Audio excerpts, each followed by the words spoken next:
সালের জুলাই বিপ্লবের পর অনেকটা নীরবতায় ঢাকা পড়ে দেশের প্রশাসন ব্যবস্থা। পতনের সঙ্গে সঙ্গে ভেঙে পড়ে একটি রাজনৈতিক শৃঙ্খল, কিন্তু থেকে যায় তার অদৃশ্য ছায়া।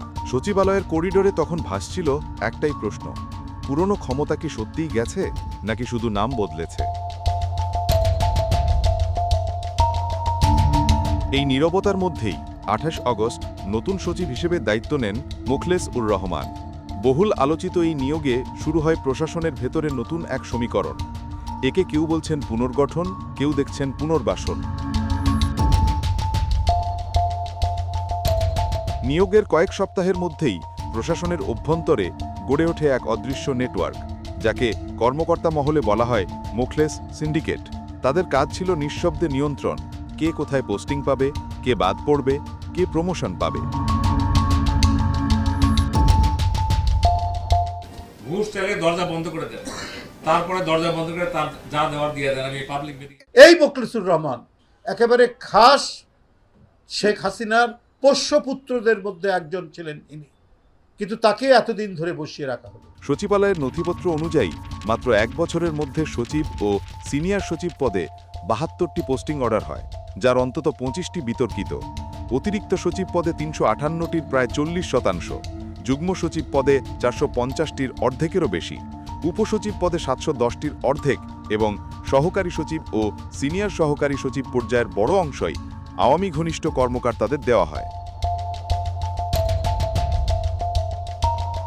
তথ্য বলছে মাত্র 3 মাসে সচিবালয় ও মাঠ প্রশাসনে 60টিরও বেশি কৌশলগত পদে বদলি বা পদায়ন হয়। এর বেশিরভাগই পূর্বের আওয়ামীপন্থী কর্মকর্তা। সূত্র বলছে প্রত্যেক পদায়নের পেছনে ছিল একটি ফোন কল অথবা চুপচাপ ফাইল অনুমোদন।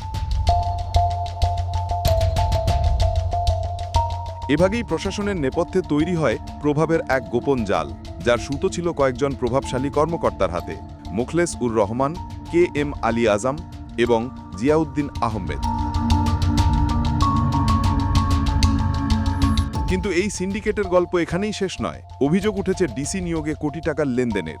কয়েকটি ঘটনায় উদ্ধার হয়েছে চেক, যেখানে ঘুষের পরিমাণ 5 থেকে 10 কোটি টাকার মধ্যে। তদন্ত সূত্র বলছে একটি জেলা প্রশাসক পদ এখন ঢাকায় বিক্রি হয় কর্পোরেট টেন্ডারের মতো। এখন অভিযোগটা যিনি করেছেন, এই অভিযোগকারী আমার কাছে কোনো বিবেচনায় নাই এবং এই অভিযোগকারী আমি মূল্যহীন মনে করি। It's a fake news. এই অভিযোগগুলো সামনে আসতেই প্রশাসনের ভেতরে ছড়িয়ে পড়ে অস্বস্তি, কিন্তু তবুও সিন্ডিকেটের শিকড় ছিন্ন হয়নি, কারণ তাদের প্রভাব ছিল পদমর্যাদা ছাড়িয়েও সংস্কৃতিতে।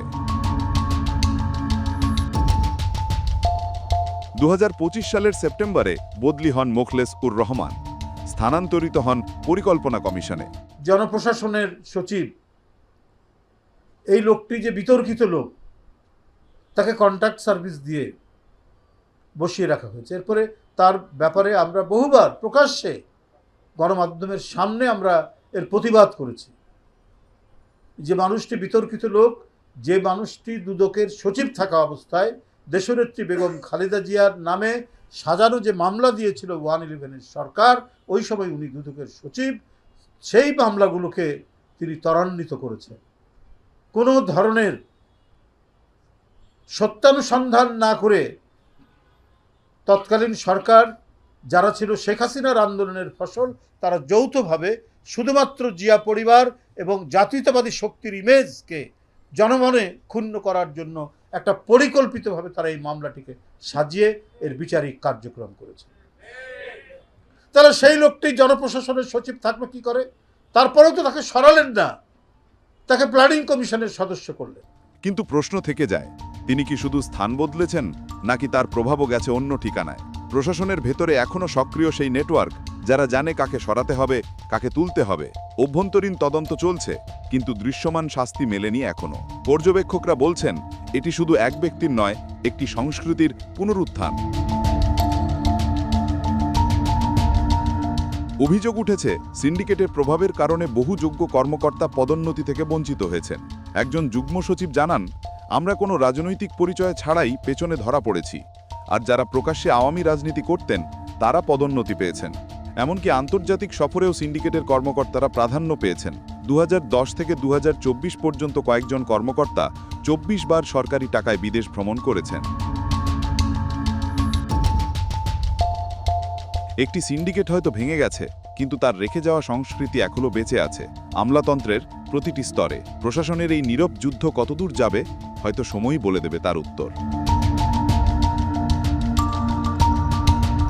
CRD news, Dhaka.